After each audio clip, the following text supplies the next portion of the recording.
Las mujeres seguimos enfrentando barreras estructurales para acceder y permanecer en los espacios donde se toman las decisiones. Y cuando permanecemos, también hay costos muy altos que hay que pagar y que tienen que ver con expresiones de violencia política en contra de las mujeres que están basadas en el sexo de nosotras que estamos en esos espacios.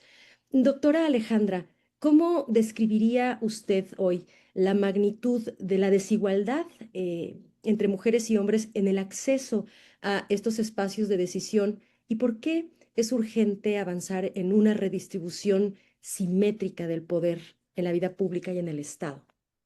Bueno, esta es la pregunta de oro y muchas veces la gente no quiere verse en el espejo que significan las cifras.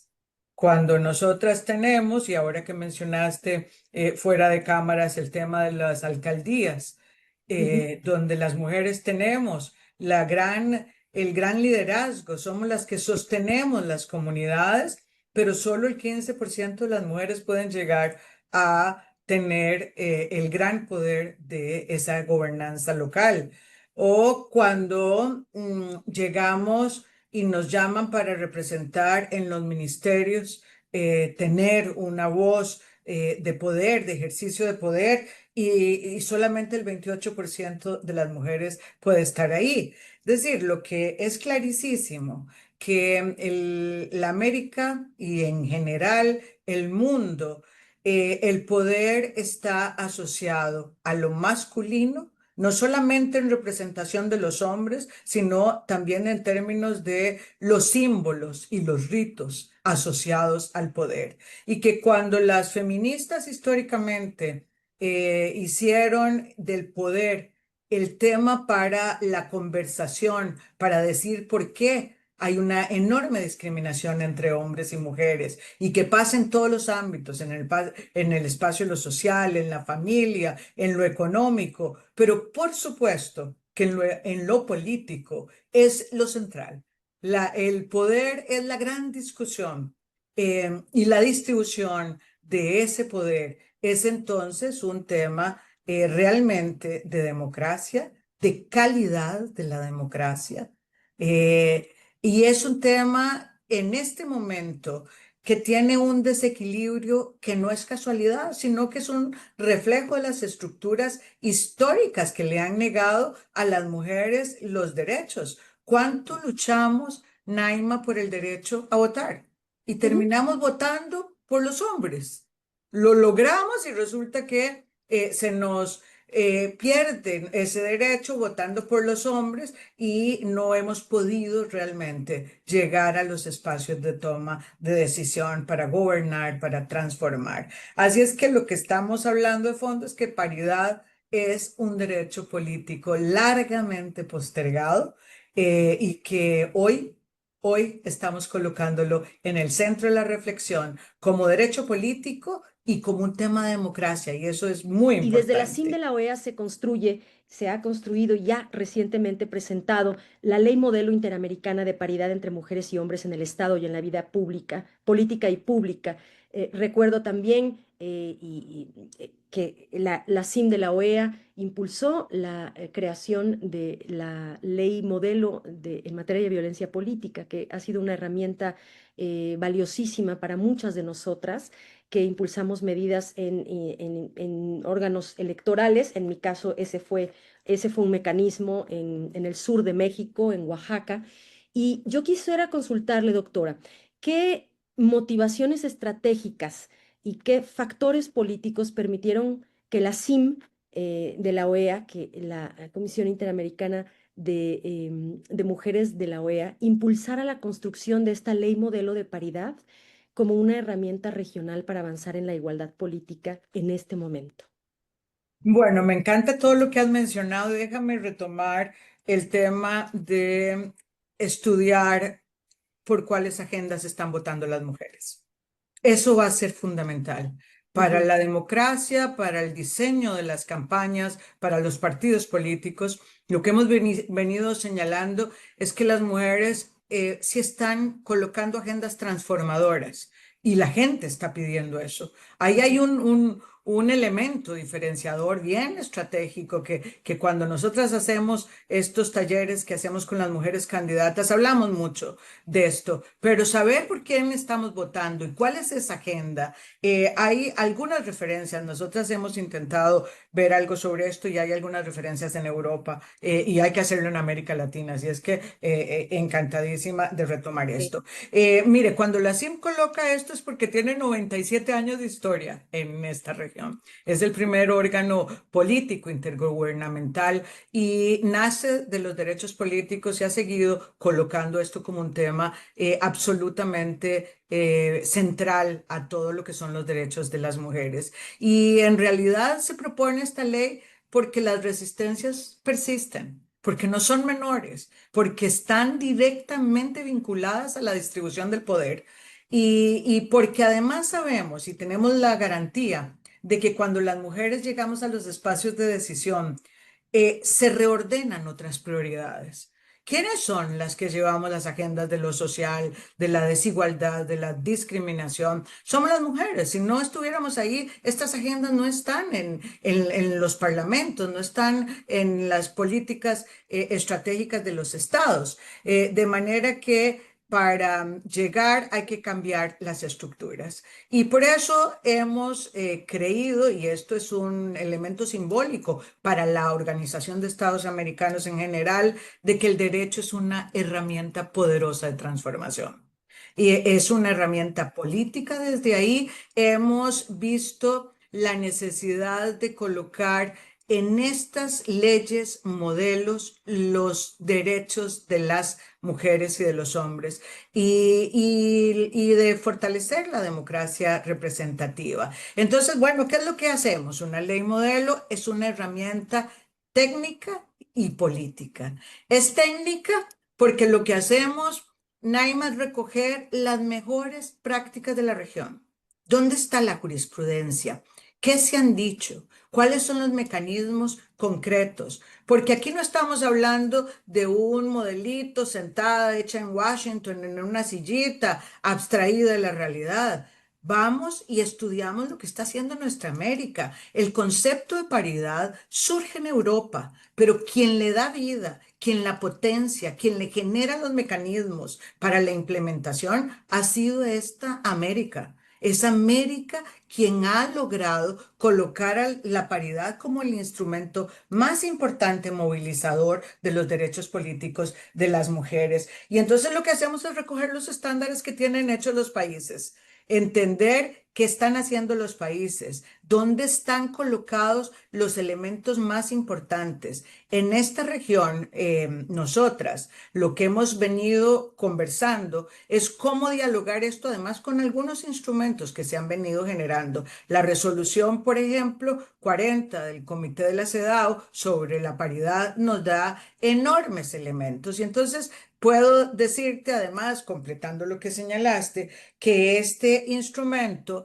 es tan poderoso y ya hicimos la ley modelo de paridad, perdón, la ley modelo de violencia política y en efecto ha sido usado en más de 11 países para generar y cambiar sus instrumentos jurídicos. Pero después hicimos la ley modelo de cuidados. Esto que ahora es uno de los grandes elementos de la agenda política de las mujeres y de la igualdad, ha sido un instrumento poderosísimo para visibilizar qué es lo que pasa con los cuidados, para redistribuir, para generar gobernanza, de manera que el derecho es un instrumento de transformación y lo que hacemos es socializarlo desde la lógica y la construcción de lo que hacen los países y sus buenas prácticas y llevarlo a los otros países para ir generando este gran cambio. ¿Cómo se construye, además de lo que nos ha compartido ya, doctora, sobre estos estándares y las realidades que han conocido desde la OEA, cómo fue construyéndose la ley modelo de paridad? Entiendo que hubo un proceso largo, muy estudiado, con voces autorizadas de muchas mujeres en distintos espacios. ¿Podría platicarnos un poco sobre la ruta que corrió este valioso trabajo que se ha desarrollado bajo su liderazgo para poder construir la ley modelo de paridad. ¿En qué consistió y qué propósito, pues, aspira a lograr? Bueno, Naima, muy importante porque para nosotros lo esencial de una ley modelo es que tenga legitimidad. Y para que tenga legitimidad tiene que estar sujeta a un proceso que es institucional en el marco de la OEA. Lo primero es hacer el estudio para saber qué es lo que existe. Encontramos 40, 50 instrumentos, no solamente al nivel nacional, sino en lo subnacional. Hay muchos estados que tienen subestados y entonces también tienen unas enormes regulaciones. El otro elemento es buscar a los expertos y a las expertas. ¿Qué es lo que subyace a cada uno de estos temas? Estas mujeres que han dedicado su vida a entender los derechos políticos, a entender que el derecho electoral tuvo la gran transformación cuando además de sumarle al tema de los partidos políticos, la distribución por partidos políticos, la distribución por los distritos o por los pueblos, Ujú. se le sumó la distribución por género, por esa lógica de ser hombre o ser mujer, y eso transformó totalmente el derecho electoral. Entonces, este es el segundo debate que se tiene, la segunda reflexión para ir profundizando en cada uno de estos elementos. Recopilamos, ya te digo, lo que se generó en el Comité de CEDAW, resoluciones jurisprudenciales, y después el estudio de todo lo que está sucediendo. Y luego se empieza a desarrollar cada uno de los elementos y también se pasa unos cuestionarios y una participación a los estados, porque los estados son quienes le dan vida a esto, porque son en la región quienes lo han impulsado. Y de ahí surgen por lo menos tres cosas importantísimas de punto de partida para la ley modelo de paridad. La primera es que queremos hablar de una repartición de los espacios de poder. Y esta repartición se decía en muchos niveles. En algunos países hablaban 40-60, en otros 30-70, etcétera. Y aquí el principal elemento es entender el estándar de 50 y 50. Claro. Somos la mitad de la población. No me pueden seguir llamando paridad al 60-40 o al 70-30. Eso es otra cosa. Se le puede llamar cuotas y esas son transitorias, tienen una definición distinta. El otro elemento es que no podemos seguir apostando solo a un espacio donde se distribuya el poder a las mujeres, que empezamos con los parlamentos o las asambleas. Y aquí copiamos y copiamos, hay que reconocerle a los estados que están haciendo enormes contribuciones. Sin duda alguna, México es uno de los que tiene los estándares más realmente increíbles en relación con el tema de paridad y hizo un concepto maravilloso que es paridad en todo. Era ya, ojo, nosotros ocupamos el legislativo, pero también ocupamos el ejecutivo y el poder judicial. Pero no solamente en esto, sino que ocupamos a los otros poderes y a todos los espacios de la vida política y pública. Y aquí estamos hablando entonces de un gran actor en la política, que son los partidos políticos. Y cómo democratizar también la vida al interior de los partidos políticos. Estamos hablando de un elemento que es muy novedoso y son los sistemas de justicia. Porque en los sistemas de justicia hablar de paridad no ha sido un elemento sustancial y sobre todo, digamos, en los mismos órganos electorales que hablan hacia afuera de la implementación de la paridad, pero que no responden en su composición a organizaciones absolutamente paritarias. Entonces, esos elementos, digamos, para nosotros han sido fundamentales para poder ver qué es lo que se está haciendo. Y lo otro también era incorporar el concepto de democracia paritaria. porque es distinto a la paridad. La paridad tiene que ver con todas estas reglas en la distribución del poder y la democracia paritaria, si bien parte del tema numérico, tiene que ver también con el verdadero llegar al poder, quedarse y ejercerlo. Ujú. Tiene que ver con la ausencia de discriminación y de violencia para ejercer el poder. Tiene que ver con los instrumentos que tienen los países para poder garantizar la discriminación, la no discriminación y la no violencia. Y por supuesto, tiene que ver con la garantía de los derechos y de esas agendas que las mujeres estamos impulsando. De manera que democracia paritaria es un concepto mucho más amplio que era importante tenerlo, sobre todo cuando la Carta Democrática de la OEA establece como un punto de partida a la democracia como un derecho. Como un derecho. Y aquí, de aquí, entonces también hay que hablar de esta democracia paritaria para resignificarla. De manera que ese es un poco el procedimiento que hacemos y aquí solo quisiera recordar que hay 7 países en la región que ya han dado el salto cualitativo a la paridad. Mencioné a México por ser un paradigmático, Costa Rica también tomamos mucho del modelo, pero hay otros 5 países adicionales que tienen mucho que decirnos y que han dado enormes impulsos. Bolivia en sus inicios cuando trabajó todos estos La temas. paridad es piso, no es techo. Partimos de ese piso. Tenemos que garantizar que el piso esté parejo para que todas y todos podamos competir por esos espacios. Esta herramienta, y me parece que la ley modelo representa una verdadera oportunidad estratégica para promover reformas que garanticen la paridad. Desde su óptica, doctora, ¿qué condiciones políticas, institucionales, o sociales considera usted que son indispensables para que esta ley modelo de paridad, inspire reformas efectivas en los países de la región y cómo pueden enfrentarse las resistencias, porque las habrá, estas resistencias que persisten contra la redistribución del poder entre mujeres y hombres?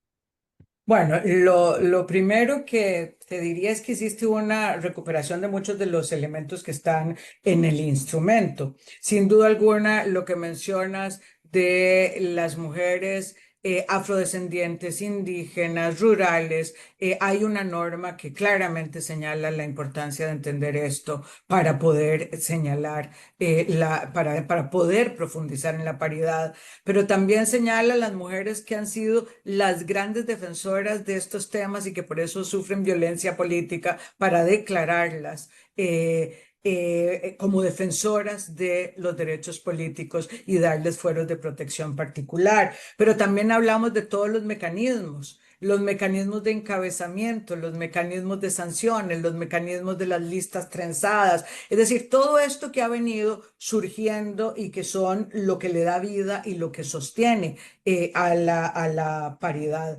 Y a mí me parece que con la pregunta diría que por lo menos identifico 2 o 3 condiciones. La primera es el liderazgo político. Es esta convicción democrática de que tenemos que mover la historia y mover las estructuras de poder. Si no entendemos eso, entonces puedo anclarme en mi metro de poder, sobre todo si soy hombre. Para que esto pueda resultar, los hombres tienen que entender que ocupamos de su liderazgo político y entender que la llegada de las mujeres solo mejora la calidad de la democracia. Y entonces tenemos además que este liderazgo político no solo de los hombres, por supuesto de las mujeres tienen que aprender a ejercer, cuando decía el poder, es interpelarlo y es hacer sentir incómodo al estatus tal y como está. Y esto requiere una valentía porque estas estructuras están absolutamente masculinizadas y porque ocupamos replantear estos ejercicios de poder. De manera que nosotros, y ahí hay una contribución no solamente en esta ley, sino en un documento que titulamos Romper el molde, que habla del cambio en la narrativa en los liderazgos de las mujeres, y hacemos entrevistas a más de 1000 mujeres para recuperar qué es ese nuevo ejercicio de poder que queremos las mujeres y que venimos haciendo. Y aquí surge entonces una segunda condición y es la construcción de alianzas estratégicas. Primero entre nosotras, pero también es con las legisladoras que están comprometidas, hombres y mujeres, con los magistrados y magistradas, con las activistas, con las defensoras de derechos humanos, con las periodistas, las académicas, los movimientos sociales. Es decir, no podemos construir excluyendo cuando estamos llamando a la inclusión. La paridad tiene que ser el concepto que nos represente a todas las personas, los actores diversos. Tenemos que ir hacia esa misma dirección para poder crecer exponencialmente y mejorar en estas condiciones la democracia. Y la tercera condición que lo hemos visto mucho durante este tiempo y quizás es la más compleja es desmantelar las falsas dicotomías que siguen alimentando las resistencias a los ejercicios de poder de las mujeres. Cada vez que hablamos de paridad, nos hablan como una amenaza que estamos irrumpiendo, por ejemplo, en la meritocracia. Ah, Ujú. que estamos llegando porque sí, porque somos mujeres. No, no. La paridad es simple y sencillamente el mecanismo para emparejar el punto de partida para que no podamos estar en esas asimetrías. Por supuesto que la paridad exige excelencia, promueve la libertad de pensamiento, fortalece la legitimidad de las instituciones, pero no podemos seguir creyendo que hay mitos. Y tampoco podemos seguir creyendo que cada vez que pasa algo malo con una mujer que ejerció el poder, lo sobregeneralizamos al todo el resto de las mujeres. Pero cuando le pasa algo a un hombre que lo acusaron de corrupción, que hizo algo malo en el ejercicio de poder, eso no le pasa, no se sobregeneraliza eso malo que hacen los hombres. De manera que lo que tenemos que entender es que detrás de esto hay enormes estereotipos que siguen cargando esta injusticia y por eso decía que la contribución también del liderazgo de las mujeres, la nueva narrativa del liderazgo, para que no siga siendo el ejercicio mano dura como se habla ahora y está tan de moda, sino que hay otros ritos y símbolos asociados a las mujeres y esto, créeme que hemos venido trabajando mucho también sobre esto para poder decir que hay que feminizar el mundo y feminizar el mundo es también llevar a la política, el arte de lo que las mujeres hemos hecho milenariamente, que ha sido cuidar, que ha sido negociar, que ha sido latente escucha, habilidades forjadas en el mundo de lo doméstico y lo privado, que cuando trasladamos al mundo de lo público dan un valor agregado al ejercicio de la política de las mujeres. De manera que eso es un poco lo que hay que hacer para avanzar en la paridad y refuerzo con esto también la necesidad de la ciudadanía apropiándose de los instrumentos. Si hay algo que le da alma a la multilateralidad es cuando recoge y hace alianza con las ciudadanas, con las ONGs, para que ellas se apropien de este proceso, la hagan suya. Y por eso me parece tan importante, Naima, lo que estamos haciendo hoy, de reflexionando sobre esto, de provocando que entren al link que vamos a dejar para que puedan apropiarse de la ley y bueno, y de entender que sin mujeres no hay democracia y por eso estamos trabajando juntas para esto. Eh, ¿Qué representa ahora esta ley modelo para transformar las leyes en distintos espacios, sobre todo para quienes están exigiendo a quienes tienen la posibilidad de hacerlo, em, exigirles estos cambios? Por supuesto que no van a ser tersos y tampoco van a ser rápidos. em, Apropiarse, quiero decir, hay que apropiarse de esta herramienta y cómo articularnos a nivel ciudadano, ¿no? En la ciudadanía, cómo articularnos para poder recuperar esta valiosa herramienta y poderle pedir a las legisladoras y a los legisladores o inspirarlos para que la ocupen, para que se apoyen en estos contenidos y poder impulsar transformaciones, reformas eficaces. Bueno, Naima, lo que tenemos que hacer es realmente ser los líderes de los procesos de cambio. No podemos seguir esperando que el pueblo que le delega poder a otros no le exijan lo que se necesita y se requiere. Y para eso, por eso lo convertimos en instrumento jurídico, porque podríamos hacer una política pública, pero el instrumento jurídico nos coloca una discusión en el Parlamento que es de donde se socializa una reflexión y una discusión. Es decir, con este instrumento lo que estamos provocando es una conversación necesaria. No podemos seguir postergando la reflexión de dónde están las mujeres. No podemos Ujú. seguir naturalizando que los espacios estén llenos de hombres tomando decisiones y que las mujeres no podamos trasladar todas nuestras habilidades al espacio de la toma de decisión. Y por eso entonces hay que colocar la paridad con una fuerza simbólica de transformación de lo que estamos hablando y de las democracias que hoy día están absolutamente interpeladas. Y Ujú. están interpeladas no solamente porque la democracia no es solo contar bien los votos, es por quién está tomando las decisiones, a quién llevamos, qué agendas llevan estas personas. De manera que lo que nosotras queremos es que provoquemos la conversación de de una hoja de ruta de avance, de volver a hablar de las estructuras y las brechas existentes, de entender qué es la igualdad y la agenda poderosa, transformadora de la igualdad.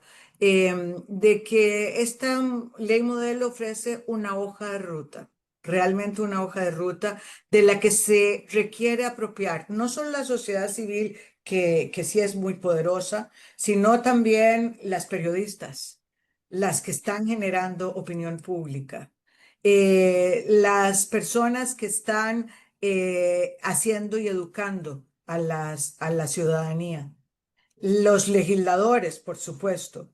Pero lo que queremos entonces es que entendamos que no hay democracias paritarias si no hay más mujeres y que solamente con una poderosa fuerza articuladora en alianzas estratégicas podemos provocar la discusión, dar las medidas y ver las transformaciones que se van haciendo. Sobre todo en un momento en que las recetas tradicionales la gente siente que no están funcionando. Más allá de entender que corren tiempos complejos, entiendo que corren tiempos para interpelar lo que pasa y para proponer reformas. Por eso es un momento propicio para volver a colocar la discusión de dónde está la mitad de la población y que no puede seguir fuera de los espacios de decisión y las implicaciones que esto tiene, de manera que la reflexión está en esta conversación que estamos haciendo y socializarla, ampliarla, ver los mecanismos que estamos proponiendo y sobre todo medir la realidad y los cambios que ha transformado en los países que tienen la paridad y cómo esto hace las transformaciones. Así es que hagan la suya. La hicimos para que la hagan suya cada una de las personas que nos está hablando, que podamos exigir a los estados que ya no pueden seguir ignorando las necesidades de las mujeres, la democracia participativa y que la democracia no solo empieza en los parlamentos, si solo así puede hacerse si hay conciencia colectiva. Y eso es lo que estamos tratando de generar. Y a ese proyecto nos vamos a sumar. Yo puedo decirle, doctora, desde el Observatorio de Mujeres y Política de Transparencia Electoral, este es uno de los proyectos centrales, la paridad, y por eso nos parece, y agradecemos mucho, nos parece muy valioso que hayamos tenido la oportunidad de platicar con usted. Le agradezco infinitamente su tiempo, su energía, su convicción, su pasión, y a usted y a todo el equipo y a todas las mujeres y los hombres que han formado parte de este proyecto de la ley modelo, pues nuestro reconocimiento y también nuestra gratitud, porque podemos muchas estar hablando todo el tiempo de paridad y de las medidas que son urgentes y necesarias para transformar la vida pública y la vida privada también, ¿no? Con otros mecanismos, pues, pero en este caso en particular para conquistar efectivamente la paridad. Pero si no se hacen, si no se encuentran fórmulas, es muy difícil poder sostener el discurso sin acciones concretas. Y esta ley modelo me parece que representa una acción concreta para utilizarse, para ser empleada como un camino que nos permita acercarnos o hacer posible una realidad que conocemos en muy pocos espacios, ¿no? Donde están las mujeres tomando decisiones, ejerciendo presupuestos públicos, dirigiendo equipos, tomando decisiones que afectan positivamente la vida de hombres y mujeres en sus entornos, en sus comunidades, en sus espacios. A nombre de Transparencia Electoral en América Latina, doctora, le agradecemos infinitamente su tiempo y le agradecemos también la posibilidad de en algún momento posterior tener un nuevo encuentro en torno a pues al posicionamiento de esta ley para que la gente la use, la emplee, la conozca, consuma sus contenidos, la socialice también y para poder difundir los beneficios que traerá, porque así como la ley de violencia logró cosas, estoy absolutamente cierta de que esta ley modelo representará un cambio muy importante para quienes están donde se pueden hacer cambios y no saben cómo aterrizarlo, ¿no? Pueden encontrar aquí esa herramienta técnica y política para hacerlo posible. Muchas gracias, doctora.